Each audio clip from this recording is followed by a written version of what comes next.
বরফের ওপর শুয়ে আছে। আমি তাকে জিজ্ঞাসা করলাম, তুমি বরফের ওপর শুয়ে আছো, ঠান্ডায় তোমার কষ্ট হচ্ছে না?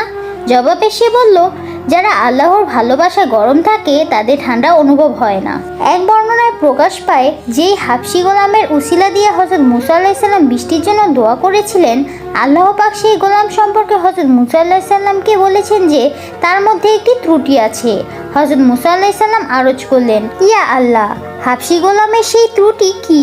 ইরশাদ হলো, সে ভোরের বাতাসকে ভালোবাসে।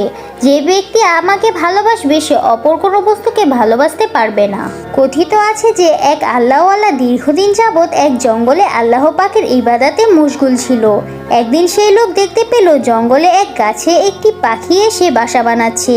লোকটি মনে মনে ভাবলো, আমি যদি সেই গাছের কাছে গিয়ে আমার ইবাদতের স্থান নির্ধারণ করি তবে আমার ইবাদতও চলবে এবং পাখির কিচিমিচি শব্দ শুনে চিত্ত বিনোদন